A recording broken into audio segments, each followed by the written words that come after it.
Este programa llega a ustedes gracias a Pisco Armada. Un pisco de uva quebranta de 44% de volumen y 5 años de guarda. Un verdadero deleite para el paladar más exigente. Cómprelo en bodegarras.com y recuerde, tomar bebidas alcohólicas en exceso es dañino. ¿Qué tal, amigos? ¿Cómo están? Muy buenas tardes. Bienvenidos a una nueva edición de Bahía Talks por Canal B, el canal del Bicentenario.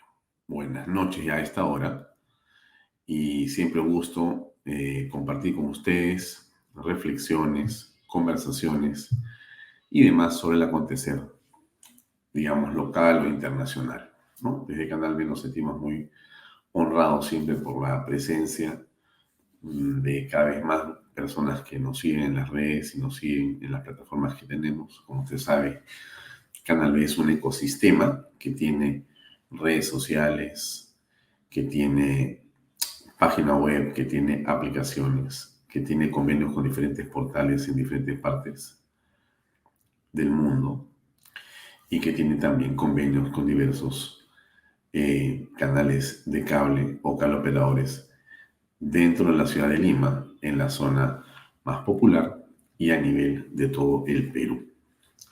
Así que nos sentimos muy contentos que cada vez más gente nos vea y nos lo comente en las calles o en las plazas o donde nos encontramos con el público que cada vez nos sigue con más interés. Bueno, muchas gracias por digamos, ese respaldo permanente. Bien, a ver, han ocurrido varias cosas en las últimas horas muy importantes para el país. Pero vamos a comentarles algo sobre lo que hemos hecho en Canal B. Hemos venido, como siempre, trabajando en varios programas. Hemos tenido el día de hoy, más temprano, los desafíos de la economía peruana al 2026. Una estupenda conversación entre Pedro Guevara y Ismael Benavides. Ismael Benavides es un hombre muy, pero muy interesante para poder conversar. Siempre es un honor que esté en Canal B. Porque Ismael ha sido diputado, ha sido ministro de Pesquería, ministro de Agricultura, ministro de Economía, ha sido el gerente general de un banco importante y ahora es un CEO de una empresa que se dedica a temas de carácter agroexportador. Y es un peruano, por cierto, demócrata y un empresario de nivel A1. Siempre conversa con Ismael por su experiencia y su formación profesional es sin duda muy interesante. Así que yo le recomiendo a usted que si no vio la entrevista más temprano, pues entre a Canal B y busque el programa de Pedro Guevara y vea el Perú que soñamos. ¿Ya? También ha estado otra persona más también súper interesante, importante, que es Fernando Sillones. Bueno, el eterno problema del agua. Sillones ayer en un clip de Pepe Pardo se refiere a Fernando Sillones como la persona que él conoce, que ha tenido siempre un desprendimiento para el tema de las candidaturas presidenciales. Y eso es algo que yo suscribo plenamente, porque Fernando es una persona, creo que está en una etapa en su vida en la que entrega, otorga, ¿no? Tiene un sentido de propósito y de trascendencia muy interesante y muy importante. Y durante mucho tiempo él ha aprendido cosas en su vida profesional y demás. Ha servido al pueblo de Ica como gobernador, ha extraído lecciones de ahí y básicamente las ha concentrado en un plan de gobierno nacional y ahora lo comparte con cualquiera que lo invita a conversar con mucha humildad y no pone condiciones para eso, ni para nada que tenga que ver con la política. Entonces, suscribo plenamente lo que dijo Pepe Pardo en su programa Reflexiones ayer, cuando dijo que el que no ponía ningún tipo de condición, el que no hacía ningún tipo de mueca, ni se ponía él como cabeza de una especie de alianza, era Sillones, ¿no? Él ha dicho siempre en mi programa, en el programa de Pepe Pardo y donde sea que hemos estado con Sillones, siempre dice, yo estoy acá para empujar, para sumar, para ayudar. y no estoy de ninguna manera para ser yo un obstáculo, dice él, ¿no? Y esa actitud de desprendimiento, de corrección, eh, nos parece muy importante que se practique en la política, porque eso ayuda justamente a poder construir lo que sea, ¿no? Si usted entra a un grupo político y ese grupo político le dice, por si acaso acá todo está resuelto, como que todo es un poco raro, ¿no? O si alguien se acerca y dice, mira, acá tengo un partido, pero yo soy el que va adelante, si no, no. También suena un poco duro, ¿no? Pero Sionis, bien, bueno, no tiene partido, como tantas otras personas, y lo que tiene es sí una excelente reputación y prestigio, ¿no? Que es a lo que se busca en los políticos en el país. Ojalá que Fernando siga teniendo éxito también en la política peruana y que logre regresar a la arena pública para plasmar alguna de las ideas que ha venido conversando con muchas personas, ¿no? Y acá también en Canal B. Lo pueden ver, acá tienen sus programas siempre, hay dos programas de los lunes Información y todos los días en la tarde, 6 de la tarde, puede usted ver la noticia del día con Fernando Sillones. También ha estado con nosotros el día de hoy Óscar Becerra, así es, que insiste en el tema de Petroperú como es un asunto de tanta preocupación para todos nosotros, ¿no? Y diríamos que nosotros vamos a conversar el día de hoy con Lourdes Flores. Lourdes Flores es, bueno, a ver, parlamentaria, ha sido candidata presidencial, candidata a la alcaldía de Lima, ok.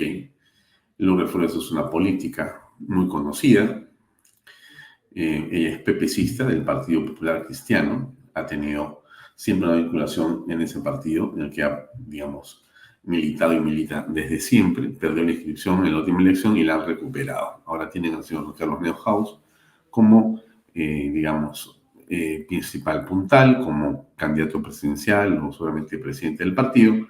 Y está Lourdes Flores, pues, haciendo algún tipo de declaración política. Y por eso le llamamos para conversar, ¿no? La conversación, por cierto, con Lourdes queremos que, digamos, discurra por el lado un poco nuevamente de lo que es el análisis de lo que ha ocurrido en la política peruana en los últimos años. Ese es importante, y después analizar la coyuntura.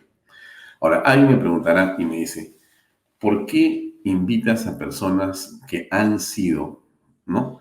O que ya no están en la palestra política o que ya no van a estar, porque ellos mismos dicen, yo no quiero ser candidato, etcétera, ¿no? ¿Por qué los invitas, Alfonso? Sí, es una buena pregunta. Es una buena pregunta. ¿Por qué los invito? A ver, le voy a dar mi punto de vista, a ver qué le parece a usted. Miren, yo creo que es muy interesante que suma y agrega en la discusión de lo que pasa en nuestra patria, que nosotros, todos, escuchemos cómo los temas han ocurrido antes, qué dificultades han existido y cómo se resolvieron temas de una u otra manera. Porque el Perú, en los últimos, digamos, 30 años, ha tenido momentos de oscuridad y complejidad y momentos de mucho éxito y luz, clarividencia, y realmente una posición expectante en el mundo por lo positivo. Hemos sido el país con más hiperinflación en el mundo y hemos sido el país con mayor crecimiento en el mundo. Estas, digamos, contradicciones o ambivalencias, ¿no es cierto? Perfecto, pero la pregunta es cómo si nos fuimos abajo y cómo si nos vinimos arriba. ¿Qué fue lo que pasó? ¿Y cómo hemos vuelto a decaer? ¿Qué es lo que ha ocurrido? ¿Quiénes han estado en ese momento de tomar decisiones? ¿Qué recuerdan? Y yo creo que qué podemos sacar de las lecciones, qué podemos aprender de lo que ha sucedido.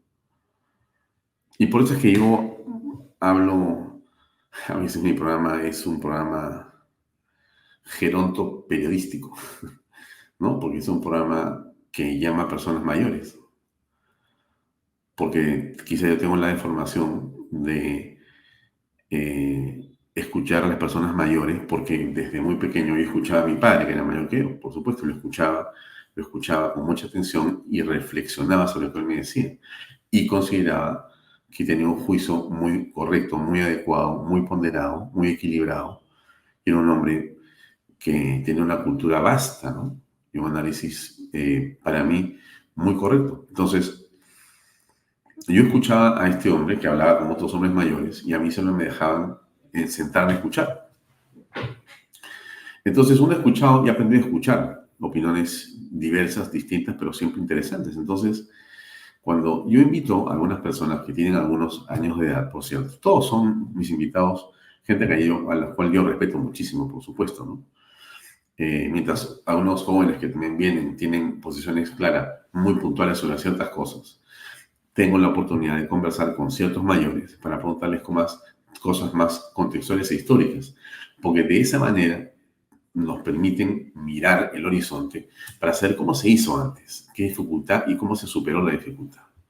Por eso yo le preguntaba cómo se hizo antes con el famoso Consejo de Estado, cómo se conversaba, cómo se encontraban espacios de unidad, ¿no? Y por cierto, algunos les queremos tocar también temas así, qué fue lo que pasó con la política, qué pasó con el gobierno de Alan García, qué pasó uno, después con Fujimori, qué pasó con Alan II, con Ollanta Humala, con Kuczynski. En fin, queremos revisar rápidamente esa parte de la historia política del Perú para conocer el punto de vista de una mujer que ha estado presente en todos esos momentos de la historia.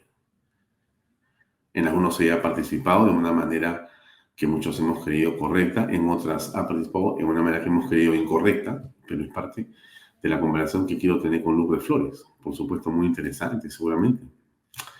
Y porque creo que uno tiene que buscar en esta coyuntura de tanto problema político, donde muchos sienten que la cosa está peor, ya se acabó. Yo no creo eso, para nada. Creo que al contrario, estamos más cerca que nunca de lograr que el Perú se enderece. Y lo que ha ocurrido en las últimas horas es solamente una circunstancia, pero no es el derrotero final. Y yo sí creo que lo que tenemos que hacer los peruanos es continuar perseverando, insistiendo y reflexionando de la manera más clarividente posible y más juiciosa y equilibrada posible sobre realmente lo que el Perú necesita por delante. Y entonces ahí hay personas que pueden ayudarnos a esa reflexión. Insisto, dice Antero, yo le creo que él no quiere hacer nada. Dice Lourdes que ella no quiere hacer nada. Lo ha dicho en varios programas de televisión y yo lo he escuchado a ella personalmente en varias oportunidades. Le preguntaremos nuevamente ahora. Veremos qué dice.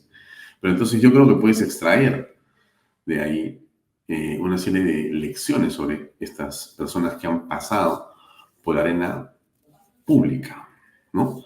Y yo tengo la impresión que eso tiene un valor gigantesco, ¿no? Por eso es que invito a estas personas y voy a seguir invitando a personas mayores que han tenido y tienen una experiencia enorme en el campo empresarial, en el campo corporativo, en el campo político, en el campo público.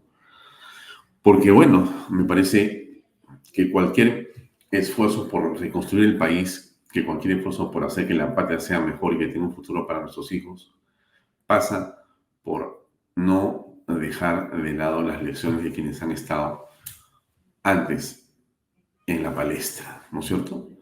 Lo que han hecho con sus luces y sus sombras, porque aquí creo que nadie puede decir, oye, yo soy perfecto, yo sí, yo... No, eso es para quizá algunos jóvenes impetuosos, ¿no? Que creen que siempre tienen la razón. Y eso no es el tema. El tema no es quién tiene la razón, el tema es quién ayuda más.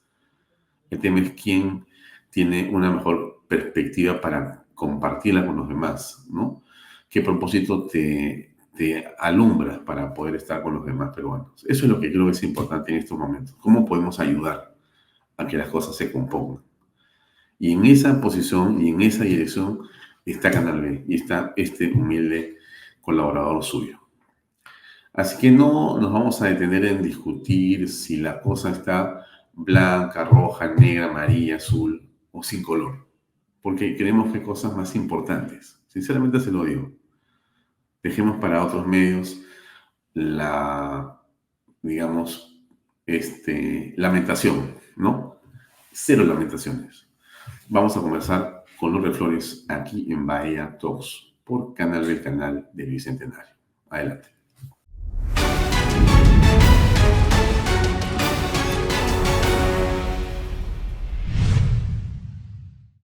Bien, amigos, estamos hoy en Bahía Talks con nuestra invitada para esta conversación de fondo, que es la doctora Lourdes Flores.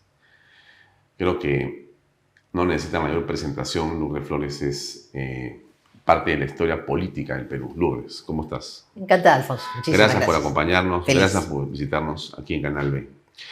Mira, yo creo que hay que conversar de coyuntura política, porque es muy interesante y muy importante. Pero antes de hablar de la coyuntura, me gustaría hablar un poco del contexto de la política, para poder llegar al PPC y a la coyuntura política. A ver. Entonces, la política en el Perú, en realidad, muchos la ven en este momento con preocupación, la ven inclusive con desesperanza, y en realidad está casi circunscrita al presente, ¿no? O sea, estamos mirando la política como si fuera el hoy, ¿no? Y nadie aprecia lo que ha sido el devenir político, ¿no? ¿Y por qué te pregunto esto? Porque tú perteneces a un grupo de políticos que se ha formado y que son parte de la institucionalidad democrática a través de los partidos en los que han estado trabajando y han estado contribuyendo a la democracia en el país. Entonces, por eso te preguntaba para comenzar, ¿cuál es tu, digamos, perspectiva en general de la política en el Perú, antes de hablar exactamente del PPC y de la coyuntura? Mi perspectiva, o sea, hacia el futuro. ¿Qué miras? ¿Qué miras un poco? Si tú revisas lo que ha sido la política peruana en los últimos, no sé, así decirlo, medio siglo, y nos paramos ahí para mirar adelante, ¿qué mirarías de atrás? ¿Qué es la parte buena de la política peruana que tú reconoces?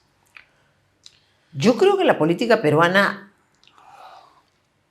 si miramos esa gran historia que quieres plantear, tuvo momentos en que se trató de ordenar, y se trató de ordenar a partir de grupos que representaban, digamos que un conjunto de valores o ideas. La Asamblea Constituyente fue un ejemplo, en el 78. Ajá. El APRA representaba una parte, el PPC representaba otra parte, las izquierdas juntas. Entonces tú tenías un escenario más o menos ordenado. Debimos recuperar la democracia y tuvimos algo de esos espacios.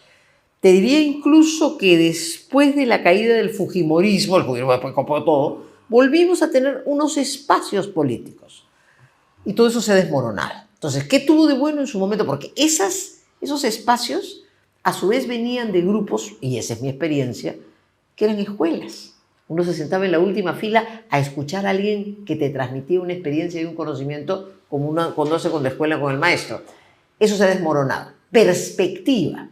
Perdón. Día a día, o día de hoy, ¿qué es lo que todos tenemos que ser conscientes? El remedio ha sido peor que la enfermedad. Si la política tenía problemas, lo que lo ha sustituido no puede ser el devenir de las cosas. ¿Qué es lo que yo veo hacia el futuro? Ojalá recuperemos una posibilidad de reorganizarnos, y para reorganizarnos con algo más estable que el apetito personal, tienen que ser nuevamente las ideas, los valores, los grandes conceptos. Nadie tiene que ser un erudito, pero los grandes conceptos los que unan. Me parece que esa es la experiencia del pasado que hay que retomar. Ya, ahora, para ir comprendiendo las ideas fundamentales de tu pensamiento político en la actualidad. A ver, si yo te preguntara cómo califica ese gobierno de Alan 1, por ejemplo, Alan García en su primer gobierno, el Alan 1 el año 85 a 90. Un desastre. Si habláramos del Fujimorismo entre el 90 y el 2000, ¿cómo lo ves? Luces y sombras. Luces. Lucha contra el terrorismo, lucha contra la recuperación económica, firma de acuerdo de paz con el Ecuador. Sombra, copamiento del poder, corrupción y afán de quedarse. Entonces en ese balance hay luces y sombras, ¿no? Si pasamos al gobierno del doctor Toledo. Mira, le dio continuidad a un modelo económico que redujo pobreza, que nos colocó internacionalmente. Bueno, han saltado todos los actos de corrupción que aparentemente se han producido, muy lamentables, ¿no? Pasamos a Alan 2. Bueno, 1900... la fe del converso. Sí, 95. No, 2006 al 2011. Ah, la fe del converso. Fue un buen gobierno. El de Alan García II fue un buen gobierno. Alan, convencido que tenía que recuperar el tiempo perdido y redimirse del pecado del pésimo gobierno inicial, bueno, fue un ortodoxo en materia económica, nos dejó unas cosas muy importantes, la Alianza del Pacífico, fue un gobernante que supo buscar a gente más allá de su partido. Yo creo que fue un excelente gobierno, creo que fue un muy buen gobierno, crecimos al 9%, 8%, ¿no? Y pasamos a Ollanta Humala. Los temores de la campaña, o sea, digamos, la del 2001, en la que yo competí, eran pues temores enormes, ¿no es cierto? Era el hombre del polo rojo, el que iba a traer el chavismo al Perú. El del 2006 se morigeró, el del 2011, perdón, se morigeró, se puso el polo blanco, etc. Y claro, no fue el riesgo tan enorme que imaginábamos, pero evidentemente de un país que estaba caminando, que estaba comenzando a correr, comenzamos otra vez a caminar y a pensar que los proyectos sociales, los programas sociales iban a resolver el problema. Entonces, no fue el drama que imaginamos, pero evidentemente comenzó esta reducción de la velocidad de crecimiento del país. Sí, porque el discurso de Ollanta era no basta el crecimiento económico, claro, si no hay desarrollo e inclusión. La inclusión. Entonces, la famosa inclusión, lo que fue la inclusión de la pobreza, más bien, porque no, claro, incluyó una serie de variables que más bien perjudicaron lo que venía siendo la carrera del Perú. En ese escenario que me estás planteando, ese pudo haber sido un momento tremendo de crisis y de quiebra en el sentido de lo que nos pasó con Castillo los primeros meses, ¿no es cierto? Sí. No lo fue, hay que ser honesto. Pero obviamente, pues, el Perú era un corredor, un fondista que estaba corriendo, caramba, ¿no? Un precio espectacular y de pronto... Admirado, ¿no? Claro. Admirado en el mundo. Y de pronto entramos en eso que se llama, pues, la ralentización. O sea, nos apapachamos, ¿no? Sí. Fue fatal. Y entonces vino Pedro Pablo Kuczynski. Mira, yo le tengo, primero lo digo con toda sinceridad, enorme aprecio. Para ganar, obviamente, volteó hacia la izquierda, ¿no es cierto? Era la forma de enfrentar a Keiko en ese momento. Bueno, a ver, aprecio, perdón la interrupción. Pero aprecio personal. No, porque además hemos estado en campaña en el 2011, en la Alianza para el Gran Cambio. Entonces lo que te diría es, mira, y comienzo diciéndolo porque las palabras que voy a decir respecto de él son con mucho cariño. Obviamente en lo político volteó hacia la izquierda, se llenó de progres en el gobierno y eso también le hizo bajar el ritmo. Y ya en el balance de ese quinquenio, ahí de alguna manera las responsabilidades son compartidas, porque lo que yo digo es que ahí comenzó un declive nacional tremendo. 7 de cada 10 peruanos votamos en segunda vuelta. Yo voté por PPK, no voté por Keiko en ese momento, voté por PPK. 7 u 8, no sé. Y tuviste un parlamento dominado por el fujimorismo y el gobierno con él.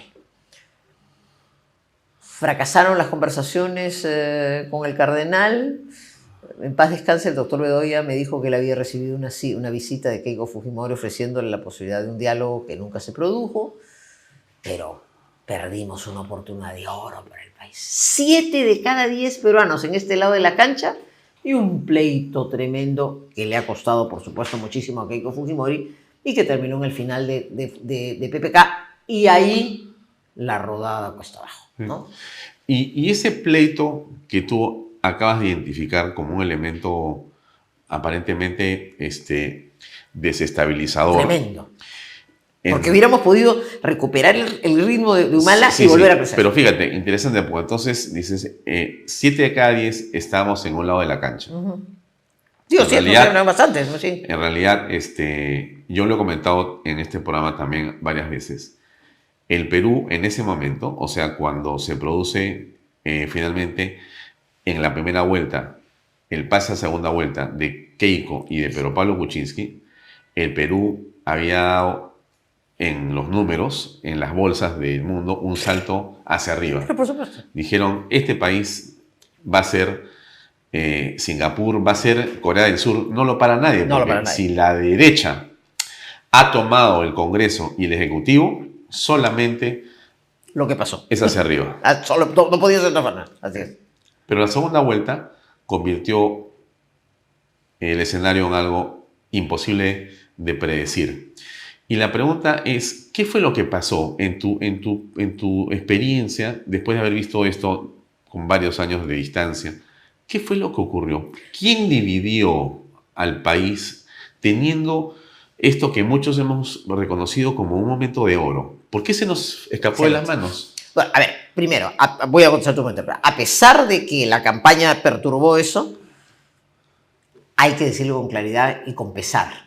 Faltó madurez en ese momento para entender que a pesar de lo que voy a comentar en un instante, de una campaña furibunda y violenta y dura, finalmente se había producido esa votación en primera vuelta y lo lógico era que tuviéramos ese despegue nacional. No se produjo, a llorar el río. ¿Qué pasa con las segundas vueltas en nuestro país? La segunda vuelta es un sistema electoral pensado, y lo hago el comentario para que se vea cuál es el problema que tenemos. La segunda vuelta es un sistema electoral pensado para que quien no logra mayoría en primera vuelta, justamente en la segunda vuelta voltee y les diga, miren, nos hemos enfrentado, no necesariamente, buscar a los más afines y sumarlos. Y lograr en una segunda vuelta los votos necesarios para gobernar precisamente con esos afines a los que convocas en un entendimiento de gobierno. Cuando eso además se produce en el Parlamento, son las sumas que suman. A veces les produce lo que le está pasando a los españoles, que tienen que hacer unos pactos pues tremendos con el separatismo, en fin. La segunda vuelta en el Perú no es eso. La segunda vuelta en el Perú es ¿a quién le cierro el paso? ¿No? O sea, no es una segunda vuelta para sumar afines, para hacer gobernable el país, sino para cerrarle el paso a alguien. Entonces, en el escenario que estamos comentando, 2011-2016, era evidente que el rival a vencer era Keiko Fujimori. Y era evidente que la tercera en discordia había sido la señora Mendoza, es decir, una votación de izquierda. Claro, la campaña te decía, tengo que buscar a la izquierda para que la izquierda me respalde. Mira, comprensible, la política también es así, tengo que sumar. Obviamente eso no me iba a permitir gobernar luego, eso era imposible, ¿no? Paréntesis, cuando los rojos le ofrecen a Bedoya presidir la Asamblea Constituyente... ¿Qué hace Bedoya? Dice no. Ajá. ¿Por qué? ¿Y por qué dice? Porque con ellos no puedo hacer nada. Primero, no, pero ¿por qué me ofrece llegar? Sí. Claro, porque quieren cerrarle el paso a ella. Claro. Yeah. Y luego, primera reflexión. O sea, no me buscan porque yo soy el tucán. No. Me buscan porque yo le voy a cerrar el paso al que quiero vencer. Y segundo, ¿podemos los dos hacer una asamblea, o sea, con una constitución? ¿O vamos a hacer el papelón de dos grupos enfrentados que no por el poder llegamos? No, pues con el APRA nos podemos entender a pesar de las diferencias. Entonces, yo creo que eso pasó. Pero Bedoya fue bien responsable. Actuó con mucha responsabilidad. Fue bien patriota. Fue súper patriota, por supuesto. No sé, pues un caballero de la política, una persona con mucha visión y mucha decencia. Ese gesto que los apristas recuerdan con emoción, pero que el país debe recordar, es una demostración de lo que un político responsable y maduro tiene que entender. Y volvemos al escenario del 2016. ¿Qué pasó ahí? Enfrentado, o sea, buscando PPK el respaldo de la izquierda y enfrentándose brutalmente al fujimorismo, porque era la campaña. Comprendo que es la etapa, vamos a decir, simplemente por simplificar, de la guerra política. Terminada esa guerra política, tenía que prevalecer la internacional de la gran visión del país. Y ahí PPK tenía que haber volteado. Y Keiko tenía que haberse sentado y entender que 7 de cada 10 peruanos habían puesto su voto en este lado de la cancha y lo que había que dar es un gran paso que además le hubiera puesto en alfombra a la presidencia de la República Keiko 5 años después. No se produjo eso y más bien jaló a Caviarones, a Progres, al gobierno, se enredó y después, bueno, pues ya vino la traición de Vizcarra y la desgracia que hemos vivido con un aval del fujimorismo que les ha costado muchísimo. ¿No? Claro, pero regreso, entonces... tú identificas que ha habido, bueno, le llamamos falta de madurez, pero yo creo que se ha incorporado, te pregunto, si tú no ves que se ha incorporado en esas discusiones grupos que necesariamente viven de la pelea. Seguramente. O sea, porque hay grupos políticos, operadores políticos, que existen por antagonismo, ¿no? O sea, es verdad. El antifujimorismo solamente puede existir. El rédito es ser anti algo, sí, es verdad. Bueno, si continuáramos ese camino... Vas a avanzar en eso. Claro. Claro, eso se ha ido agudizando. Y agrégale a eso, hemos hablado de un gran maestro y de un gran líder, y la política se ha ido mediocrizando. Y además hemos perdido esos referentes a tu primera pregunta, en que, bueno, mal que bien, pues... Hoy había problemas de personalidad, pero había un conjunto de ideas que venían. Ahora nada, ahora cada uno llega porque yo llegué, mi voto preferencial, puse plata para la campaña. Entonces, todo eso hay que recomponerlo. Y lo que es peor, la política en el mundo, pero la política se ha vuelto un juego de antis. Efectivamente, cada uno está en su trinchera, nadie se mueve de su trinchera, y en el medio el ciudadano dice... Yo tampoco tengo estas posiciones tan antagónicas. O sea, el anti efectivamente es un negocio. Y eso pues es la desgracia para un país que tiene que mirar hacia el futuro. Claro, ¿no? Todo eso es el desafío de lo que hay que reconstruir. Y eso es buena política. Eso es buena política que lamentablemente lo hemos perdido. Entonces llegamos al gobierno de Pedro Pablo Kuczynski, Sí. todavía no hemos pasado Estamos a lo del que 16 viene. al 21. O Y- 16, 17, 18, Sí, y crisis. se produce lo que se produce, sale Pedro Pablo y entra Martín Vizcarra. Desastre. Y se produce el COVID. Sí.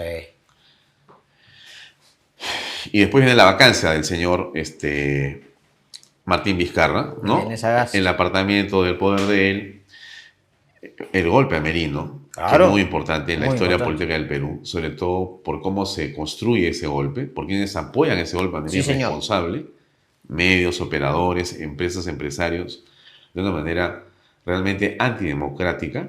Tremendo. Y finalmente la imposición de un presidente como es la del señor Sagasti, Con la exigencia de abstención de un grupo parlamentario. de la mayoría Que parlamentaria. son O sea, de locos. demócratas. Y todos aceptan que es así, que está O sea, bien. O fue sea, tal el complejo que, claro, los que hacían la mayoría dijeron, no, yo no puedo participar. Entonces, una minoría, que era la comillas pura, limpia, que no estaba en los problemas, terminó eligiendo un gobernante. Eso fue ya el despropósito. El cierre de la disolución inconstitucional del Congreso, o sea, no por la famosa cuestión fáctica denegada, ¿no? Cuestión de confianza fáctica denegada, Sí. denegación fáctica de la Sí. cuestión de confianza. El manejo que hizo Vizcarra de toda la pandemia, ¿no es cierto? El gran padre, ¿no es cierto? Todos los días a las 12 del día nos bendecía y nos guiaba con todo lo que hemos visto. Su vacancia, la abstención, el problema de Merino. Fíjate que Merino logró convocar a un equipo humano que no pudo gobernar, que hubiera sido muy interesante, con la experiencia de Antero, con las figuras que buscaron. Claro, pero la devastaron. gran prensa dijo, Se la jugó. porque tuvo una idea, que creo que fue Merino, creo que sí, que dijo, por si acaso, se corta la mermelada. O sea, se corta la publicidad del Estado hacia las empresas de comunicación privadas. Y eso fue un shock. Y saltaron. Finalmente se murieron por sus intereses. Esas horas, yo recuerdo que me había estado fuera de mi casa, en la casa de una tía mía que vive por el final de Benavides. Cuando venía hacia mi casa, vivía en Corpa, en San Isidro, venía un grupo de chicos de la Universidad Ricardo Palma, ¿no? A la Plaza San Martín, donde estaban yendo. Mis ahijados, que son chicos jóvenes, sus compañeros habían ido también al meeting. O sea, había de todo, ¿no? Chiquillos que habían ido. Entonces ya llegué a mi casa a las 7, 8 de la noche, ¿no? Y prendí la televisión, porque como lógicamente tengo interés por los temas públicos. Claro, una cosa pues impresionante. O sea, hasta que no hubo el muerto no pararon, ¿no? Y la imagen, me acuerdo yo, como yo trabajo mucho por ahí porque soy abogada, en la esquina donde está el Ministerio de Educación, hoy los juzgados, ¿no es cierto? O sea, Colmena con Abancay, hasta que no apareció el muerto, hasta que no hubo muerto no pararon. Una cosa, una exacerbación. Y tú bárbara. sabes que es increíble cómo ciertas universidades, en pleno COVID, le dieron libre a los alumnos para que puedan ir a la marcha. Sí, pues. No se consideraba falta. No, fue tremendo. Eso fue Hubo en realidad una histeria. Una manipulación y una histeria así impresionante. Es, una manipulación de los medios. Vergonzosa, ¿no? De la que, entonces, todo eso, más a eso súmale también la generalización. Todos los políticos somos unos corruptos, todos somos unos ladrones. Así es, porque estamos en la mitad del lavajato. Claro. Entonces, en Lavajato más COVID. En la mitad del lavajato, tengo yo la impresión, ahora vamos a hablar un poco de eso, por supuesto. que se utiliza con fines políticos. O sea, este asunto de Brasil, que ahora termina quedando en cero allá, y por lo tanto hay un efecto hacia acá de todas maneras. Pero bueno, ya hay por lo pronto un par de sentencias en el caso de Humala y Yoshiyama. Claro. Que no pueden usar esas pruebas, ¿no? Claro. No, o sea, y eso va a tener más efectos. No, tiene un montón de efectos hacia acá. Dicen, no pasa nada. No, pasa todo. Yo creo que termina por descubrirse que finalmente lavajato es utilizado como un insumo político para ir contra ciertos grupos otra vez. Mira, y ciertas personas y empresarios. Tú sabes que en ese tema yo estoy pues investigada ya como 5 años, entonces yo siempre soy bien cauta porque me parece que no debo ventilar públicamente el tema, pero voy a hacer un comentario que lo acabo de hacer en una audiencia a una sala, ¿no? Que ojalá actúe con responsabilidad, con prudencia. Yo les digo que lo creo con sinceridad. A ver, que en el Perú ha habido actos de corrupción, por supuesto, y que deben ser sancionados con mucho rigor, por supuesto. Entonces no tengo la menor duda, pero hay que separar la paja del trigo. Cuando tú generalizas todo, y estamos en este análisis que te agradezco tanto, Entonces tú tienes un gobierno que no funciona, el enfrentamiento de los políticos. Además, todos somos ladrones y todo se generaliza y entonces ya se convierte la fiscalía en un instrumento político. Y cuando eso ocurre, más desencanto ciudadano. Entonces, ¿cómo se sale de este laberinto? Sí. Yo les decía, ¿no? Además es un caso en que tengo la tranquilidad siguiendo la lógica de la doctora Barreto, que es el revés de lo que debe ser un fiscal. Pero bueno, hemos demostrado, lo contestaría así, que caso 1, caso 2, que no me dieron $500,000, que no me dieron $100,000, etcétera. Ya muy bien. Yo le digo a los jueces, señores, claro, yo esperaría pues, que los fiscales, en un acto después de haber investigado ellos 3 años y llegar a cosas, deberían decir, señores, bueno, hemos demostrado pues, que esto no es verdad. Sí. ¿Cuál es el problema? Si no todos tenemos que ser ladrones.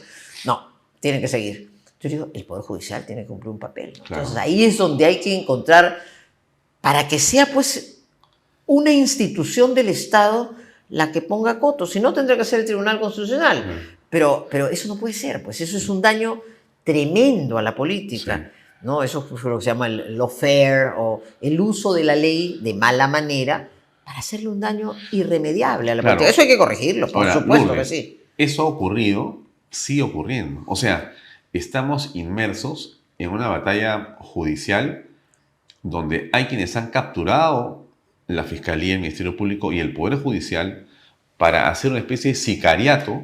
Eso es muy grave. Legal. Es gravísimo. Es muy grave. Pero es gravísimo por una razón adicional de la política. Todos los que, digamos, no somos políticos, estamos igual de preocupados. Por supuesto. Y el hombre en la calle dice, oye, pero si estos que tienen relativo poder de los políticos los tratan así, yo que tengo una pequeña compañía de confecciones o que hago taxi, me pueden fusilar a mí, cualquier fiscal, y nadie me va a defender. Mira, Alfonso. ¿Qué es esto? A ver, mire. En la parte política hemos dicho lo que creo con toda sinceridad. Hay que ser, o sea, el que sea un ladrón, por supuesto hay que sancionar y hay que limpiar la corrupción porque nos hace un daño tremendo. Pero no se puede generalizar y lo que es peor, después ya no tener la honestidad intelectual y la visión de decir, oye, en esto hay que corregir, hay que poner orden. Espero que el Poder Judicial lo haga. Pero lo que tú dices, hemos dado un paso más que es más grave aún. Y el caso del Ministerio Público es gravísimo. Ahora hay bandos, grupos, una institución como el Ministerio Público, que es la que tiene que perseguir el delito. ¿Cuál es la misión del juez y del fiscal? Administrar justicia. Estar al medio. Claro, decir si fuiste o no fuiste culpable y ver las pruebas. Militar las pruebas. Como yo les digo a mis alumnos, el mejor abogado no necesariamente es el mejor juez. Sí. Porque un abogado, yo soy abogado, uno defiende su posición, tomas parte. De parte. El juez tiene que estar al medio.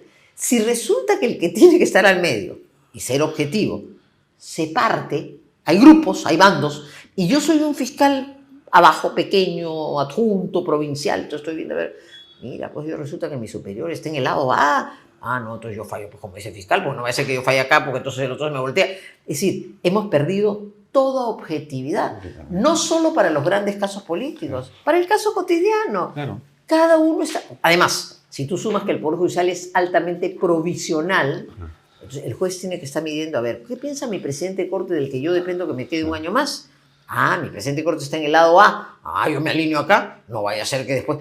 no, pero además yo tengo que ser ratificado por la Junta de Justicia. ¿Qué está pasando en la Junta de Justicia? Entonces mis fallos van... Todo el mundo está calculando. Exacto. Y nada es más contrario. O sea, no miras los principios, no miras las pruebas, sino calculas. Y entonces resulta que eso era propio de la política. Y a veces nos parece bien, y a veces nos parece... Y en la negociación política, y eso no nos engañemos. Calculas. Calculas, mides, eso. Ya, digamos que esa es parte del... No digo que sea la maravilla que tenga que ser siempre. Hemos criticado una etapa en que por cálculo cerró. Pero digamos que es parte del juego político. Sí. Calculo, vuelvo, me guardo la carta. ¿No? Eso no puede ser parte del juego, de los jueces. No. O sea, en el momento que los jueces y los fiscales se llevan a su espacio de objetividad un juego político, hemos arruinado la institución. Eso es lo que está pasando desgraciadamente. Y eso además tiene manos de fuera que manejan, que ya es el colmo. O sea, ni siquiera los operadores o los actores judiciales o fiscales que debieran ser los que actúan son autónomos. Tienen titiriteros que los manejan. Esa es la desgracia. Han matado a instituciones. El Ministerio Público lo han destrozado. Eso que ha pasado ayer con la doctora Benavides, pero que ya ni siquiera digo que es un juego de ajedrez, Es un juego burdo, en un tablero, muevo la ficha, tumbo la ficha. No es que, no es que, ¿no es cierto?, el alfil mata a la reina ahora, bueno, pero el asunto de de la doctora Benavides no ha terminado ayer, ha comenzado ayer para mí. Bueno, claro, bueno. Porque sí. acá hay una apelación de 60 días que tienen ahí mismo, en el JNJ, pero hay finalmente hasta el TC. Ah, claro, pero digamos, pero en los hechos, pues eso va a dilatar 6, 8 meses, un año. Ya el ¿no? JNJ está actuando de una manera, en opinión de muchas personas, absolutamente ilegal. Es una pieza en este juego en que ya la legalidad no importa, en que yo más bien acomodo la ley a lo que quiero tener como resultado. Bueno, pero eso es pregunto, terrible. ¿no crees tú que el Congreso de la República debería tomar cartas en el asunto y corregir esto? Mira, yo creo que el Congreso se equivocó en el sentido que si ya habían defenestrado a 12 de los magistrados, ese argumento debió llevar a la remoción total, ¿no es cierto? Para ser más coherente, ¿no es cierto? A ver, como solución de largo plazo yo estoy avalando la posición de la doctora Echaíz, que me gusta como planteamiento, pero claro, no es... ¿Cuál es? La escuela de magistrado, ¿no? O sea, que los jueces y los fiscales entren en un... Pero claro, reconozco que eso es un tema de mediano plazo. Es una pena que se haya planteado. Claro, el juego político hoy... Sí, es que también siento que los congresistas están también calculando, también midiendo. Nadie está defendiendo en este momento una visión y principios, sino ahora y además un verbo. ¿Cómo me quedo? ¿Cómo no quedarse? No, de acuerdo, pero el TC, ¿cómo lo ves? Ah, no, para mí es la luz. O sea, el Tribunal Constitucional, si el Poder Judicial tiene una oportunidad, yo creo en el doctor Arévalo, me parece que es un hombre correcto y creo que hay magistrados que podrían comenzar. Si tú tienes un ministerio público que sea partido y politizado de la forma que lo he visto, el Poder Judicial es un primer control. Si ahí comenzaran a haber algunas voces inteligentes, eso sería muy bueno porque sería el control primero. Y si no, que el Tribunal Constitucional, en mi concepto, como la última esperanza y la luz. Y mira, ya están pues viendo todo, ¿no? O sea, por la vía de cuestiones de competencia ahora van a tener que pronunciar sobre el Poder Judicial y el presidente de la República. O sea, el TC termina siendo la Cámara de Senadores, ¿no? El gran árbitro en el país, y pues, claro, en ausencia del Senado, ¿no? Miren, originalmente lo que se llamaban las cuestiones de competencia, o sea, conflicto, comenzaba pues que la municipalidad le disputaba a la otra, así sus límites. Sí. Hoy estamos discutiendo si el juzgado puede o no investigar a un presidente de la República. La última cuestión de competencia. Si la Junta de Justicia puede o no destituir a una magistrada o a una fiscal suprema. En fin, o sea, la envergadura de los temas han convertido al Tribunal Constitucional en árbitro y espero que marquen una línea correcta que tiene un viso constitucional y también un viso de apreciación política que es muy importante. Se han convertido en el fiel de la balanza y Dios quiera que se les cuide para que cumplan con objetivos. A veces diciendo sí, a veces diciendo no, pero creo que ese es el faro, esa es la luz que tenemos para poner orden en este desorden tremendo. Y la esperanza es que a partir del 2026 tomemos conciencia de esto y forjemos una alternativa que forje un país ordenado otra vez. Ya, pero regreso al problema de la doctora Benavides un minuto. Entonces, coincidiendo que el JNJ ayer cometió un exceso. Sí, por supuesto. Y, digamos, coincidiendo que eso es a todas luces ilegal, tú podrías, digamos, inferir que lo que va a ocurrir, ¿no?, en el TC, si eso llega hasta el TC, sería darle la razón a la señora y a la doctora Benavides y responder. Me parecería que sería lo correcto, además. Podría ocurrir eso. Sí, todavía sería lo correcto. A mí me parece que sería lo correcto, sí. Porque creo que ella va a invocar justamente vulneraciones al debido proceso en la forma como se sacó su suspensión express. Ayer sobre la mesa se pone un tema, digamos, que está siendo investigado en un proceso penal. Sí. Entonces, por supuesto. Y entonces, si eso es así, si la señora Benavides y la doctora Benavides tienen razón y el TC le da la razón a ella. Dentro de un año o más. ¿Cómo queda el JNJ? Ah, bueno. Es que, ¿cómo que? Muy mal. Pero que no hay una responsabilidad bastante gruesa de los magistrados con lo que han hecho ayer. ¿No van a terminar acusados constitucionalmente y posiblemente procesados penalmente? Bueno, ese es el riesgo que han incurrido. El problema es que, claro, si cuando esa situación, que espero se dé dentro de un año, lleva otra vez, ¿no es cierto?, a la responsabilidad de quienes fallaron en uno u otro sentido. Claro, es que hay un problema que yo veo. ¿Sabes por eso que veo yo? Nunca, ¿no? Que los magistrados que hayan tomado esa decisión se acaban de subir a una campaña política. No, a ver. Ayer ellos han dicho, no, por si acaso, nosotros tenemos el partido nuestro que se llama Sobrevivir. No, y para que ellos sobrevivan y no les imputen y no tengan consecuencias, ellos tendrán que ver cómo hacen para que todas las decisiones que pasan por ellos, todas estén acomodadas de tal manera que su decisión de ayer no vaya a ser objetada o si hay objeción no tenga mayores consecuencias. Harán todo lo que puedan. ¿Tú te acuerdas cuando Toledo hablaba del andamiaje? Sí, el andamiaje. El andamiaje fue mismo ya. Bueno, ellos van a hacer un andamiaje. Ya. Bueno, con la mente perversa de Montesinos, pues él diseñaba eso, ¿no? A ver, yo quiero que venga, entonces necesito mover esta pieza. Yo creo que los dedos son un poco más chuscos, más chabacanos, ya más así. O sea, no, van moviendo las piezas del ajedrez, como te digo, ¿no? ¿Quiénes? Los caviares, los progres, los que manejan las instituciones, están son más chuscos que Montesinos. Sí, claro. ¿No tú no crees que hay un Montesinos ahora? A ver, Montesinos me parece una figura peligrosísima, pero tengo que reconocer que era un hombre de una mente bien inteligente, o sea, un tipo brillante, ¿no? Para el mal y para la perversidad, pero creo que él jugaba ese ajedrez. Yo creo que ahora hay varios que están moviendo el ajedrez, no creo que haya un Montesinos, pero hay pues, gente que está jugando, en fin, yo no me quiero meter individualmente con nadie, pero a veces me parecen jugadas chuscas, pero eficientes, pues, o sea, digamos, la señora podía haber vuelto el 6 de junio, hay que impedirlo, como de lugar. Claro. Entonces, hay que reacomodar todas las piezas. Oye, resulta que el alfil tiene que jugar en el otro. No, pues si un peón puede saltar, ya está, listo, claro. Salta el peón y vota a la reina, ya está, se acabó. Eso es lo que hacen. Eso no puede ser. Van subvirtiendo el orden constitucional. Y vas rearmando el juego. Entonces, sí. Claro, ese panorama grande, no hay que ser un genio para darse cuenta que se está moviendo, ¿no es cierto? Y todo eso puede tener consecuencias, sí. Pero, a ver, si tú me preguntaras si estuviéramos en el 2026 en un escenario optimista, ¿no es cierto?, en que ha ganado el centro-derecha, un gobierno que quiere progreso, yo tampoco concentraría toda la energía del Perú en perseguir. No, ya, sabes que hay momentos en que hay que voltear la página y mirar, pero sí hay que decir en voz alta hoy día que esto es una barbaridad, por supuesto que sí. A ver, ¿tú no voltearías la página para ver quién cometió el golpe de Estado contra el Congreso el 29 de septiembre cuando cerraron el Congreso No, a ver. De Pedro Olaechea? La lista de barbaridades ocurridas en este tiempo merecería ser, como no, sancionada. Tengo que reconocerlo. O sea, tú no pasarías esa página. Sí, no, pero tampoco, a ver, no me malinterpreten porque yo tengo todo el malestar y toda la indignación por todo lo que ha ocurrido, pero claro, yo quisiera ver que el Perú un momento se reenrumbe hacia no digo que esto no sea importante, lo es, por supuesto, pero que se reenrumbe. Entonces, claro, tendrá que haber alguien encargado de eso y tendrá que haber otros encargados de la gran tarea de reconstrucción del país. Preferiría que de esta penosa lección aprendiéramos qué hay que hacer para el futuro, pero, por supuesto, no hay hechos que no tengan consecuencia.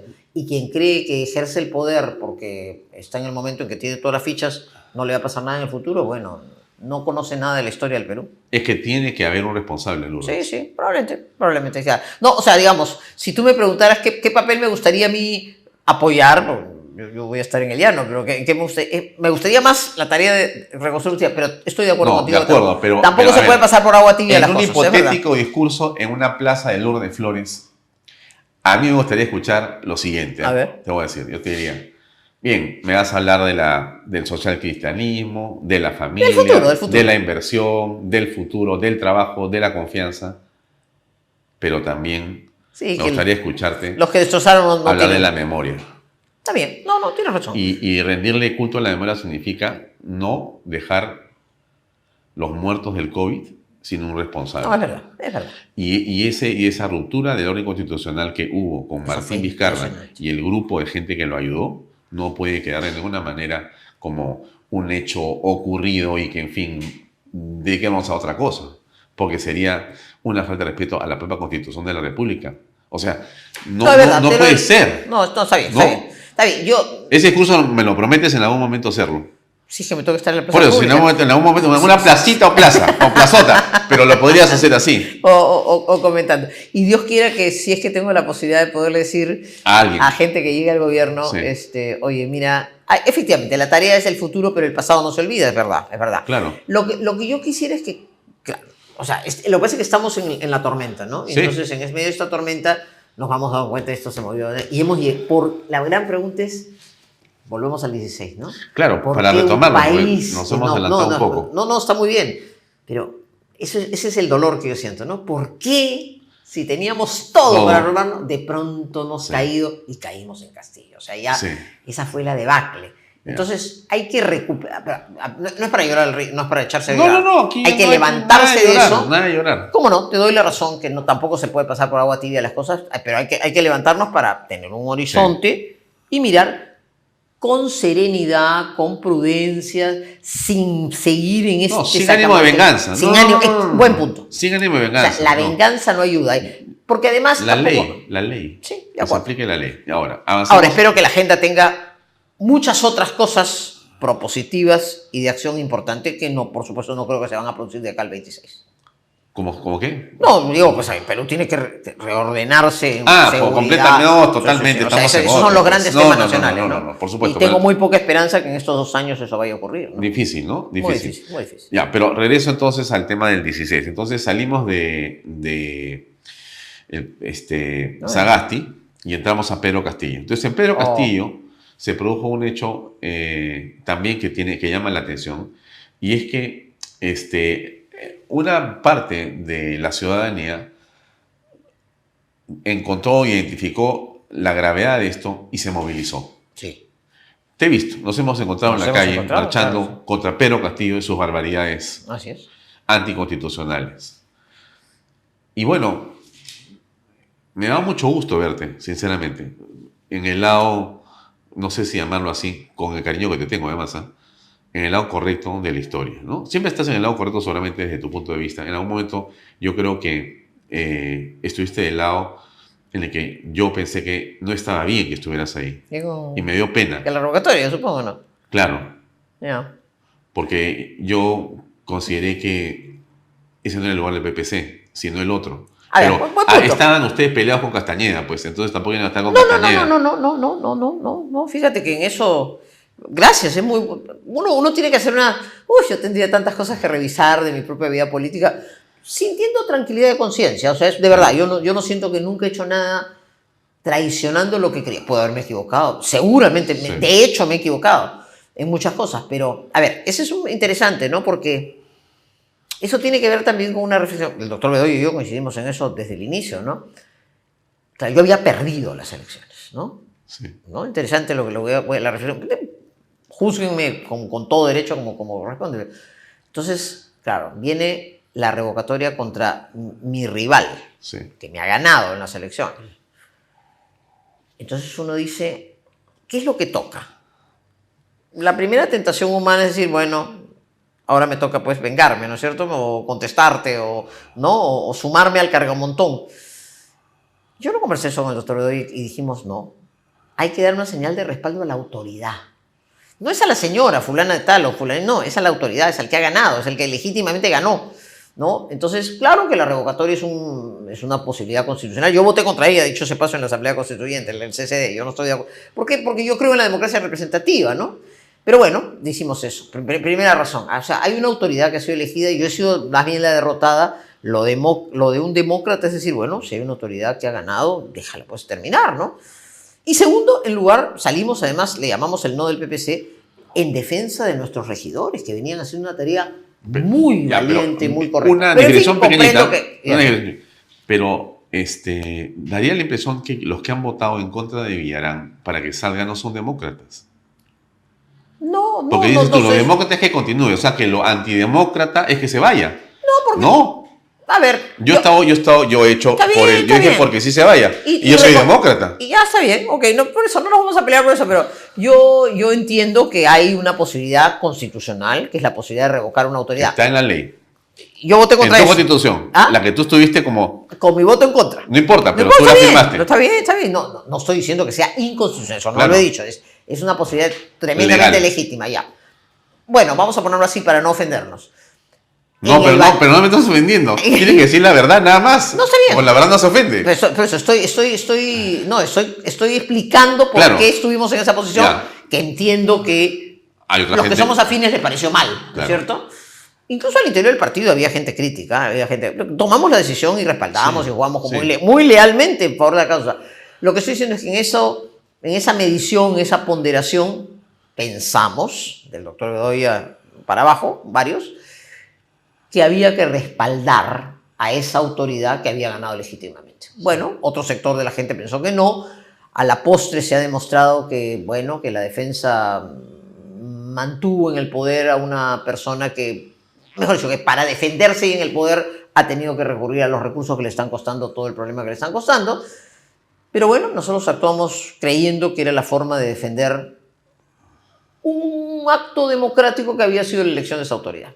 Comprendo que puede haber críticas en el tema, pero en fin, me alegro además de haberme reencontrado con quienes en ese momento fueron críticos, claro que sí. Claro que sí, por supuesto que... pero les doy la explicación que tampoco es un acto irracional, sino que tiene una lógica atrás, una forma de mirar, también de mirar la relación política, ¿no? Y entonces te vi en las calles otra vez. Y sí, con mucho gusto. Y muy convencida además. Y antes también comprándome el pleito de apoyar lo que también quería, la alegación de fraude. Así es, la alegación de fraude. Que una vez más me da la oportunidad de explicarla, porque todavía creo que el Tribunal Constitucional alguna palabra podrá decir en el futuro sobre eso. Ya, el señor Castillo fue elegido, ya no se trata de anular las elecciones. De lo que se trata, y creo que ese es un tema que pendiente, no se ha resuelto. Exacto. ¿El padrón? ¿Qué debe hacer la autoridad electoral? Sí, pues. Cuando hay cuestionamientos, porque el deber de la autoridad en la Constitución es muy fuerte, dice, tiene que asegurar, la frase es muy fuerte, asegurar que el resultado electoral sea el correcto. ¿Y cómo aseguras que el resultado? Si te están diciendo, oye, mira, unas firmas, tú no puedes eliminar estas actas porque la gente ha llenado mal voto en blanco, pide como se hizo en el año 2016 las actas. No, yo no puedo pedir ningún acta, yo no puedo mirar nada, todo. Entonces, una autoridad que se niega a cumplir mínimamente con algunas verificaciones para las cuales no tiene que salir el sistema electoral de la red, es una autoridad que no cumple su deber. Sí. Ese tema, ya olvídense, señor Castillo ya pasó, ya se fue, ya está ya no hay que mirar. Pero para adelante no debería haber, ojalá la voz del Tribunal Constitucional, porque como digo hay algunas acciones pendientes, debería el Tribunal en un momento decir, oye señores, esto no estuvo bien, dictar quizás lo que se llama una sentencia exhortativa, y para el futuro no debe haber un tribunal incompleto, no se puede escribir una lista incompleta, cuando hay cuestionamientos. En otros Estados Unidos los votos se recuentan. Todo esto tengan presente que parte porque nosotros rompemos el voto en la mesa y esa acta se convierte en la verdad absoluta. Lo único que queda. Entonces tenemos que ser cuidadosos de un sistema electoral que traslada 100.000 personas o 90.000 personas, no sé qué son 90.000 o 100.000 mesas, a 100.000 autoridades electorales. Esas tres personas ahí son las autoridades electorales. Sí. Un poder muy grande, ¿no? Y hay otra digresión, porque entonces si adelantamos las elecciones antes del 26, con el actual sistema y autoridades electorales como están, ¿estamos corriendo un riesgo o hay que confiar nomás en que esta vez no se equivocarán o no habrá sospechas o sí podrán asegurar el resultado? A mí la señora Dina me parece que obviamente va a administrarse en este tiempo con todos sus sobresaltos, problemas. Ojalá pues que no siga con estas fatuidades, tonterías y que se centre en lo importante. Pero yo creo en el fondo es como el mal menor, o sea, no hay que apresurar las cosas de una manera que otra vez caigamos. Tiene que producirse el cambio en el jurado, tienen que completarse y revisarse las normas, tienen que forjarse opciones políticas más serias. O sea, hay una tarea pendiente de construcción de la alternativa que yo creo que, nuevamente, en nuestro espacio político, del centro a la derecha, tenemos que hacer con mucha madurez. Y eso es un proceso que va a tomar unos meses, de modo que no puedo asegurar que lleguemos al 26, uno nunca sabe qué puede pasar, pero en general, si tú me preguntas, yo creo que necesitamos un tiempito para terminar de dar la casa y espero que otros grupos políticos hagan lo propio y si la izquierda quiere recomponerse, encuentre pues un proyecto serio y que nos plantee una alternativa seria, ¿no? Sí. Ahora, entonces, Pedro Castillo y ahora Dina Boluarte, ¿no es cierto?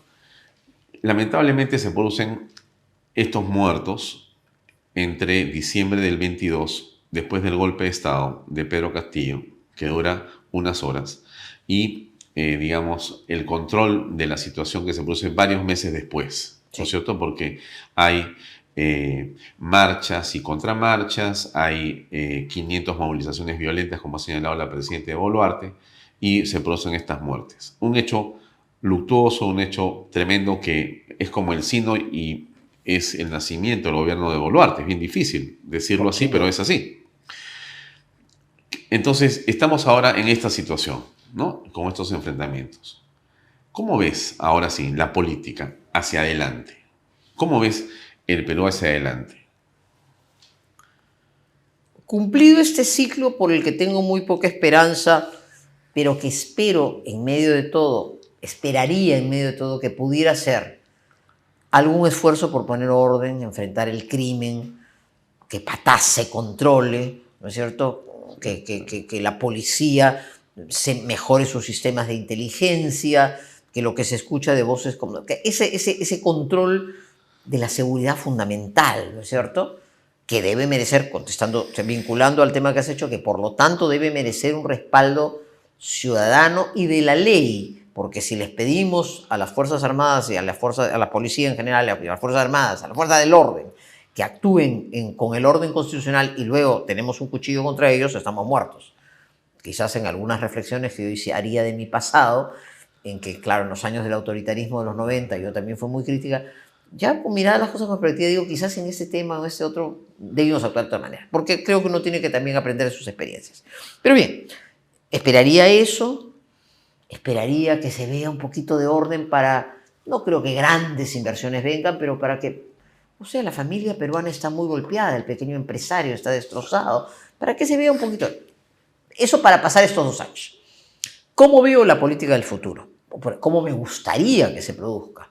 Yo espero, mi partido se acaba de reinscribir, hemos hecho este esfuerzo con mucho cariño hacia nuestros fundadores, pero con un sentido de responsabilidad, porque yo creo que no basta decir, bueno, volvemos porque somos un partido que va a cumplir 66, 58 años este año, ¿no? No. Eso es muy bueno y muy bonito. ¿Va a cumplir 60 el 26? 58. No, el 60 el 26, por supuesto. Por Caramba, supuesto. qué interesante. Por supuesto, 60 el 26, ese diciembre tiene que ser glorioso. Muy bien, ¿eh? 18 de diciembre. 6 décadas. ¿No? 6 décadas, ¿no? Pero 58. Tucán va a estar feliz en el cielo. Así lo creo. Sí. Y lo hemos hecho con ese cariño, porque, claro. porque cuando tú estás sentadito en el último sitio, has tenido un maestro que te enseñaba, uno tiene que ser leal a eso. Pero lo hemos hecho con sentido de responsabilidad, porque los partidos tenemos que volver a cumplir un rol. ¿Y cuál es el rol que en mi concepto le toca al PPC ahora?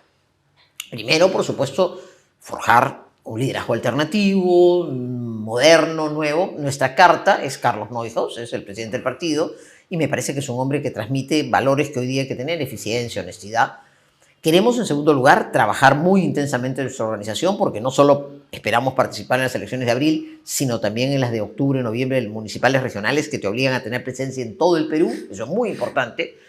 En tercer lugar, volver al partido escuela de formación. Pero en cuarto lugar, y podría haberlo puesto primero, creo que un partido señero, mayor, que tiene gente joven, pero que tiene gente experimentada, tiene que ayudar a sentarnos en la mesa con los que pensamos más o menos igual, no somos pues idénticos. Entonces comenzar a quitar los puntos y comas, ¿no? Mira, yo pienso como tú, pero vamos a quitarle el pero. Pensamos básicamente que el Perú tiene que recuperarse con inversión privada, sí, y que la inversión privada necesita... Va, muy bien, estamos de acuerdo en eso.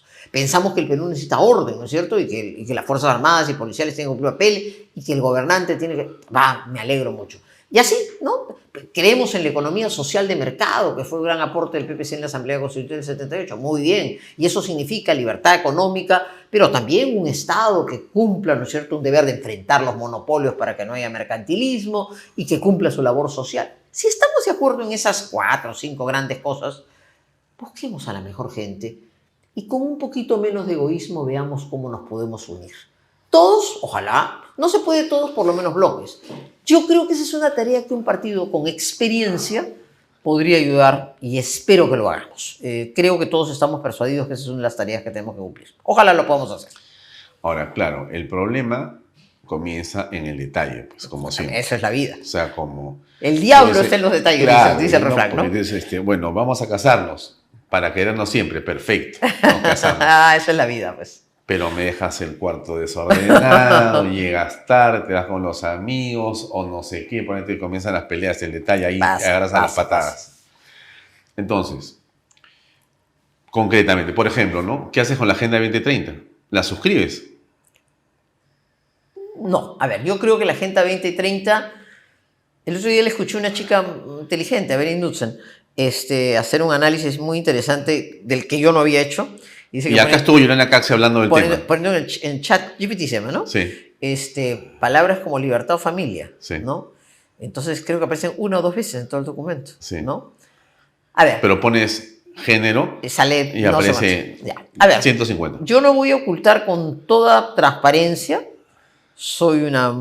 soy una niña, soy una mujer que va a cumplir 65 años en octubre, pero creo ser una mujer del siglo XXI. Sí. Pero yo creo que la agenda progre relativista del mundo contemporáneo es un desastre. Y soy una social cristiana, o sea, creo en la dignidad de la persona humana, creo en la libertad de las personas, creo en el respeto máximo, porque los cristianos, los católicos y los cristianos creemos que la vida viene de un ser superior y por lo tanto tengo que reconocer en el otro a un hermano que tiene igual dignidad. Entonces, contesto tu pregunta. A mí me parece que el Perú, en su posición internacional, no tiene que ser un partido, pues, un país hiperconservador que se vuelve a las cavernas. Pero sí tiene que ser un país que marque el derrotero y sus líderes tienen que ser líderes que en el mundo de hoy marquen el derrotero de algunos valores fundamentales. Y en ese sentido, fíjate tú, que su santidad Francisco I, que siendo un jesuita, hay voces más conservadoras que decían, wow, acaba de sacar una encíclica sobre, el dicasterio de la Iglesia ha hecho un pronunciamiento rescatando valores como la dignidad de la persona humana y la familia. ¿No es cierto? Son valores constantes. Entonces, contesto tu pregunta. En esa agenda internacional, el Perú debiera ser, junto con otros países, el que marque el derrotero de un mundo que, sin perder su modernismo, tiene que reencontrarse con ciertos valores constantes. Y a mí me parece que en la Agenda 2030 y en otros instrumentos internacionales se ha perdido esa perspectiva. Yo la competiría inteligentemente, prudentemente, con un mensaje alternativo a favor de ciertas constantes conservadoras. La familia, la vida, la libertad, ¿no es cierto? Y eso significa el máximo respeto por la persona humana y por todas sus opciones. En eso, en la vida íntima de cada cual, uno no se puede meter, pero esa no tiene que ser la política que marque, ni mucho menos la formación educativa que se le dé a nuestros niños. O sea, ¿no la suscribes? No. Y en todo... A ver, te confieso que no he llegado al detalle de cada punto, pero por lo menos dejaría constancias de reservas fundamentales para ir marcando el derrotero de un cambio que ayude y ilustre, si hablamos de las Naciones Unidas en concreto, sí, claro. En las Naciones Unidas, un derrotero de un mundo que cambie esta agenda progresista, que a mí me parece que no está trayendo mejoras para la humanidad. Claro. Por ejemplo, el Estado, ¿no? Que para muchos, en muchas conversaciones aquí en Canal E, en varios programas, comienza claramente a tener un inmovilismo permanente, no nos permite crecer como, Estado, claro. como empresarios, como nada. Eso es un país que se ha detenido, ¿no? Por un Estado que está detenido. Entonces, pero también que ha crecido desordenadamente. Entonces, varios plantean la reducción de ministerios, cosa muy concreta en política pública, ¿no es cierto? Milei se paró y dijo, no va. Cuando lo vio a Milei dijo, pero exactamente lo mismo, hace algunos años se lo he escuchado y visto a Fernando Sillones. Sí. Que dijo claramente, se van, de los 18, ¿no? Nos quedamos con 8, con 9, porque hay muchos que hacen lo mismo y lo hacen muy mal. Sí. Se está repitiendo presupuestos y demás. Tienes que reducir el Estado. Yo creo eso. ¿Tú qué crees ahí? ¿Lo reducirías? ¿Aceptarías? ¿Estarías dispuesta a reducir el Estado de esa forma? Concretamente, por ejemplo, los ministerios que ven los temas sociales que se junten en uno, los que ven producción, los que ven, o sea... Sí. Hay sector, sí, yo creo que eso es una necesidad. Me parece que es además posible hacerlo. Nadie hubiera imaginado que la SUNAT y la SUNAD podían fusionarse y se hizo una fusión impecable. Por lo tanto, yo creo que hay formas de poder, digamos, porque además esto se ha ido diversificando, ¿no es cierto? Surgió el Ministerio de Cultura como algo parte de educación, surgió el Ministerio de la Mujer como una experiencia separada, digamos, en general de política. El MIDIS, para llevar adelante políticas sociales. Sí. Yo creo que todo eso puede, por supuesto que creo que prolijamente puede fusionarse de manera tal que las funciones estatales se cumplan y haya una reducción de gasto. Me parece que sí. Y creo que la experiencia de Milei en ese sentido es buena. Estuvo sentado con nosotros hace unos meses Javier Bedoya de Negri. Sin duda. Conversamos con él. A ver, le digo, todos tienen un poco de miedo de definirse. ¿Tú eres un hombre de derecha conservadora? Sí, me dijo. ¿Puedes decirlo? Yo soy de derecha conservadora, no tengo ningún problema en decirlo. Y esos son los postulos que voy a defender. Le pregunto a Lourdes Flores, ¿tú eres una mujer de derecha conservadora? Conservadora soy, pero yo creo, y tampoco ningún problema. Yo creo que estoy en lo que podríamos llamar en la política el centro derecha, ¿ya? ¿En qué sentido? A ver, para ubicarnos en el espectro europeo, por ejemplo, ¿ya? Tibia, te van a decir. No tengo por qué complacer a todo el mundo. Yo me siento más cerca del Partido Popular que de Vox. Para explicarme en la política española. A mí me gusta Núñez Feijóo, me parece que es un hombre que tiene claridad y que es más prudente. Me gusta la virulencia de Abascal. Hablaré de Milei. Me gusta ese loco en el sentido que es rupturista.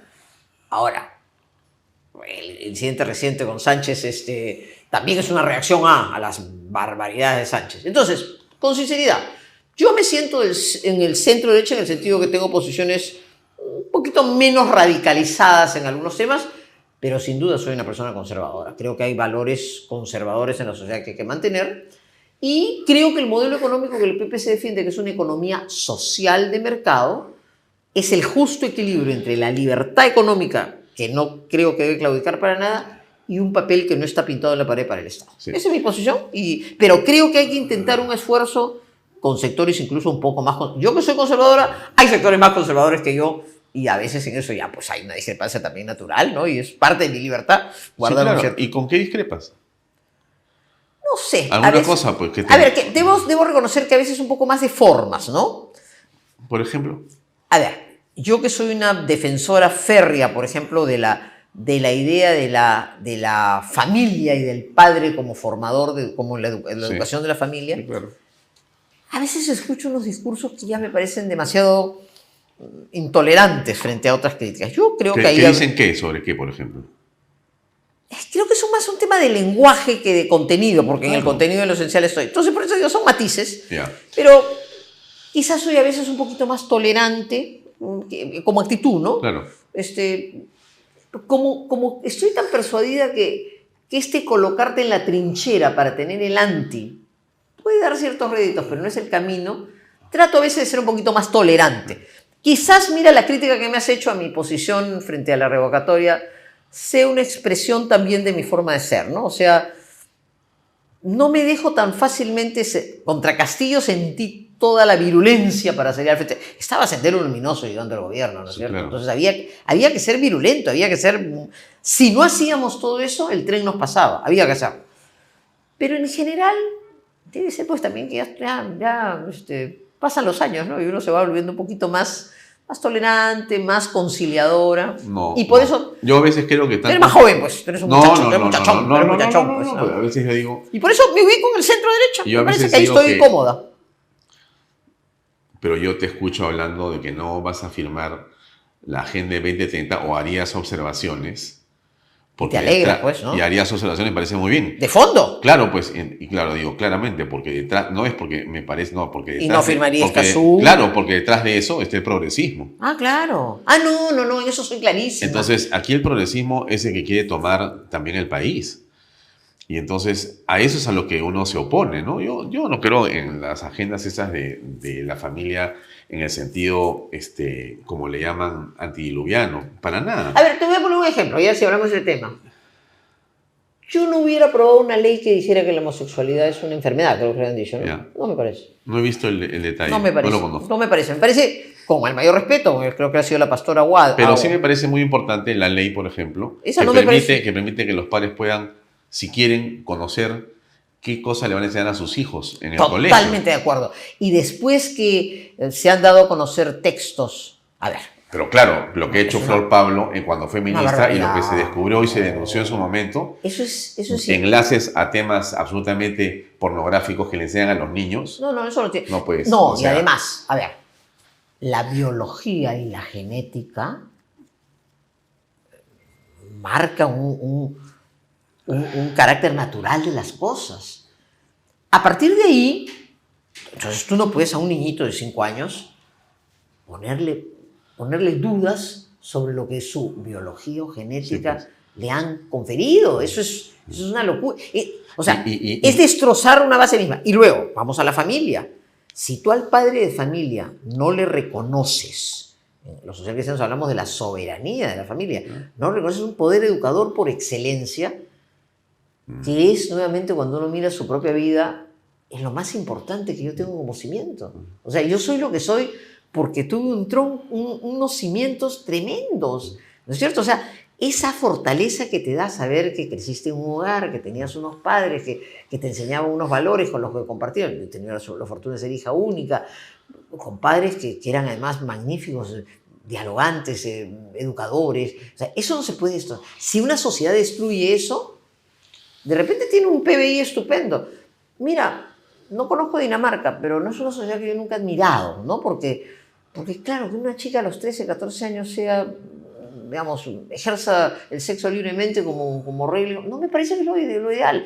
Una sociedad individualista que hace que el chico esté mirando cómo se independiza de los padres apenas pueda y que se distancie de ellos, no me gusta. Una sociedad que no respeta a sus personas mayores, no me gusta. Yo soy una persona conservadora. Creo que esos valores conservadores son fortaleza en la vida. Pues, una sociedad que yo admiro la sociedad que crea y sostiene un Estado que permite que un niño menor de edad, 12 años, pueda, bajo su propia voluntad,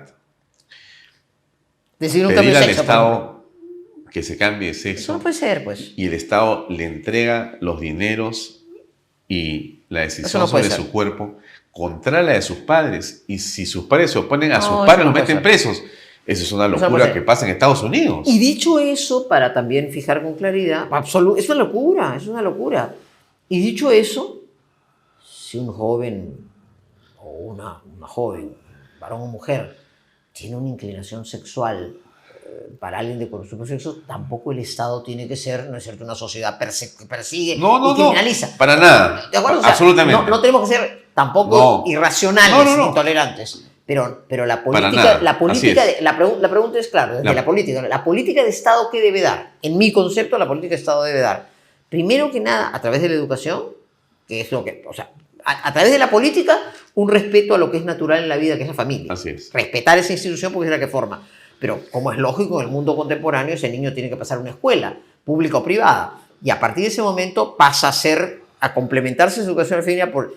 ¿Qué debe dar esa educación? Muchos cimientos de solidez. Y si tú a un niño hasta lo cuestionas en su genética, en su biología, y no sabe qué es, y le destruye, yo creo que eso es una locura como formación. O sea, y ese es el mundo de hoy.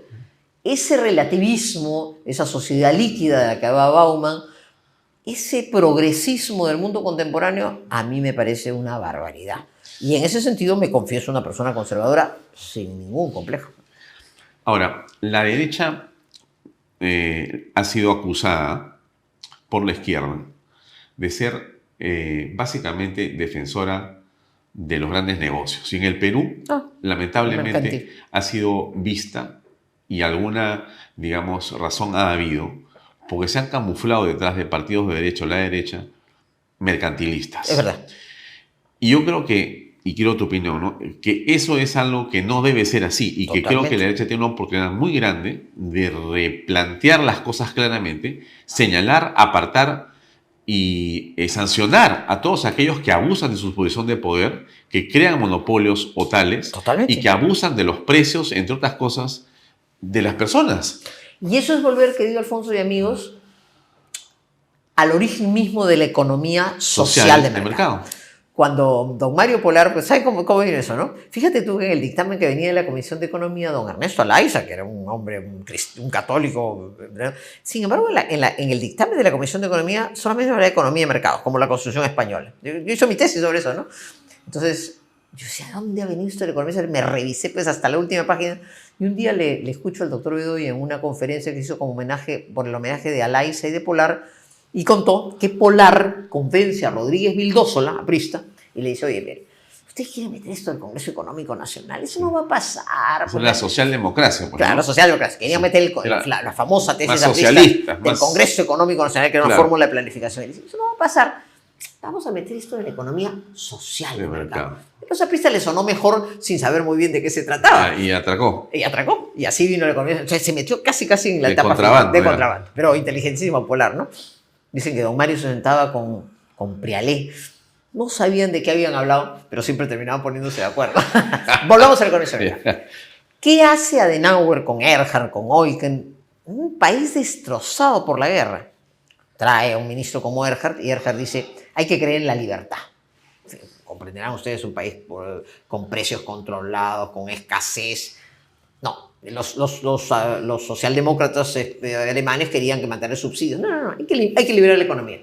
Pero hay que tener un Estado que impida los monopolios.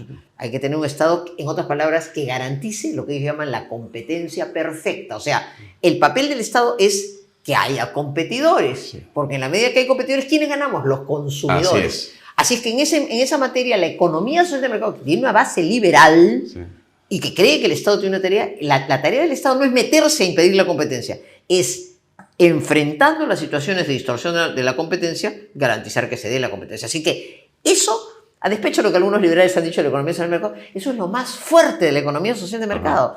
Un Estado, que no es un Estado intervencionista, que se mete, no, es un Estado que ayuda a que haya competencia. El Indecopi es una institución vital para evitar que hayan situaciones de cárteles, de acomodos, de precios, de concertación, porque si hay competencia, ganamos los consumidores.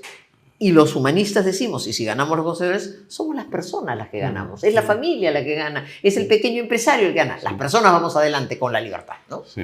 Entonces hay que revisar ese planteamiento en el sentido que hay que explicarlo como tú has hecho ahora, porque, claro, bueno, mi impresión, la encuesta última que saca, no me acuerdo bien, hace unos días, muestra que la derecha, el centro es todavía grande, ¿no? Se ha achicado el centro, se ha visto. Ha crecido la derecha y está más chica la izquierda. O sea, y mi pensamiento, el mío personal, es que en el Perú la mayoría de peruanos son de derecha, no de centro, y no se dan cuenta. Puede ser. No, yo creo creo que las cosas que hemos conversado son valores que se comparten, ¿no? Claro, sí, y entonces la gente no sabe a veces qué defender, te lo digo con franqueza, ¿no? Yo encuentro mucho eso, mucha gente confundida. Y el papel de Canal B, en verdad, es tratar de desconfundirlos a todos, para que se orienten bien y sepan cómo votar en el 26. Y entonces, para ir cerrando, Lourdes, agradeciéndote por el tiempo que tienes en esta conversación, el PPC aparece ahora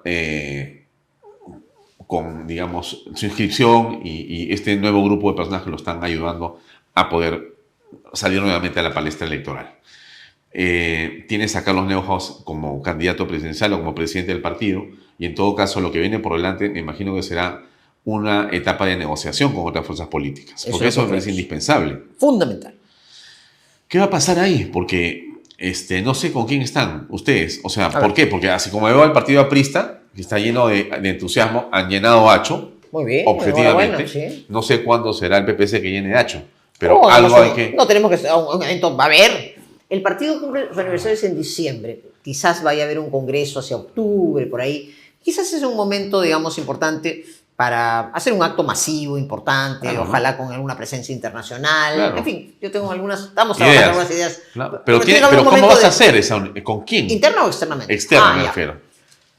A ver, yo creo que ese esfuerzo, ¿no? Claro. Tampoco soy yo ni siquiera la que voy a estar en la cabeza, hay otros que van a negociar, pero ¿qué fuerzas, qué fuerzas políticas entre el centro derecha me parece que deberíamos conversar? Por ejemplo, a mí me parece que el rol parlamentario de Avanza País es bien interesante.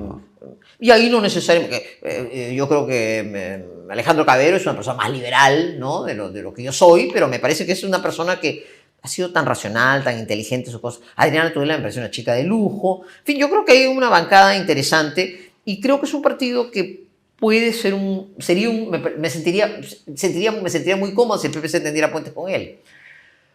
Hay personalidades que están comenzando a aparecer, que me gustan. No las conozco suficientemente, pero creo que conversando se puede encontrar esto de manera... Por ejemplo, el general Quiabra me parece un cuadro interesante.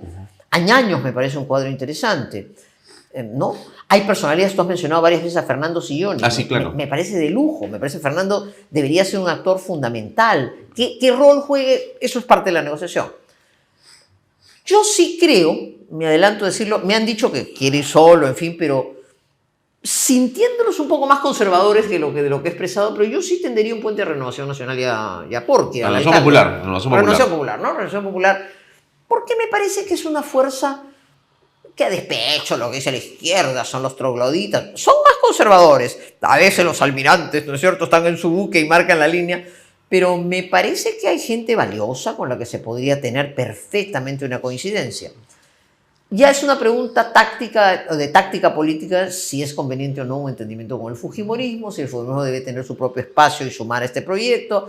En fin, hay personalidades, ¿qué te puedo decir? Personas pues como Lucas Gersi, me gusta muchísimo, lo oigo con frecuencia, el almirante Gianpietri, y en provincias, hay regiones, hay gente valiosa. Entonces, creo que se puede lograr un conglomerado de algunos 3 o 4 grupos políticos y personalidades. He mencionado las que me vienen a la mente. Incluso dentro de los partidos nuevos podrían haber algunos movimientos interesantes de gente afín. En fin, entonces, para lograr esa afinidad, ¿qué hay que hacer? Comenzar a quitar los puntos y comas. Sí. No vamos a pensar todos igualitos. No. ¿Sí? ¿No? Tú me has dicho, yo soy de derecha. Yo más modestamente me he dicho, yo soy de centro-derecha, ¿no es cierto? Claramente no soy de izquierda, ¿no es cierto? Pero podemos entendernos, pues, claramente. Pueden haber matices, sí, ¿no es cierto? Totalmente, sí. Y eso enriquecerá un gobierno, Seguramente, ¿no es cierto? sí. ¿No? Entonces, y estoy segura que nos están viendo, pues, que cada uno pondrá su punto y coma. A mí no me parece, yo soy un poquito más liberal, digan algunos, no, yo soy más tolerante. Está bien, ¿no? Esos son los matices, pero si les quitamos un poquito los matices y buscamos los grandes derroteros, terminemos esta entrevista con eso. Yo tengo la esperanza que si ese es el próximo gobierno del Perú, y además hay un plan de mediano plazo que se comienza el 21 de julio, pero que mira 10, 15 años del país, el Perú recupera su... Somos un país productor de cobre en un momento en que el cobre es necesario. Tenemos una potencialidad de litio en un momento en el que hay necesidad de él. Tenemos alimentos, tenemos posibilidad de desarrollar comida para los peruanos desde la pequeña agricultura hasta la agricultura moderna. Necesitamos poner orden en el país. Tenemos un país emprendedor, tenemos creatividad. No somos un país perdido en el mundo, tenemos enormes posibilidades. Necesitamos un liderazgo nuevo, de gente honesta, de gente capaz. Yo creo que ese espacio está abierto y comparto contigo. Yo creo que la gente va a mirarlo con simpatía si nos ve dejando de lado los egoísmos y espero que tengamos la capacidad de demostrar que tocamos piso.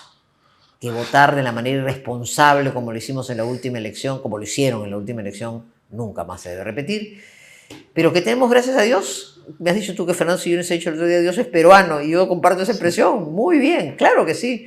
Nos liberó de Castillo, pero nos da la oportunidad de mirar hacia adelante. Y por eso te decía hace un rato, si nos concentramos en eso, es tanto lo que hay por hacer que pasaremos las cuentas a quienes tengan que pasarla, pero me parece que ese no es el tema central de la agenda. La agenda es qué país podemos ser y podríamos hacerlo, creo que si nos unimos un poquito. Muy bien, Lourdes, gracias por acompañarnos. Feliz, muchas gracias. Muy amable por tu tiempo. No, feliz. Amigos, eso es todo por hoy. Nos despedimos hasta mañana. Gracias y buenas noches. Este programa llega a ustedes gracias a Pisco Armada. Un pisco de uva quebranta de 44% de volumen y 5 años de guarda. Un verdadero deleite para el paladar más exigente. Cómprelo en bodegarras.com y recuerde, tomar bebidas alcohólicas en exceso es dañino.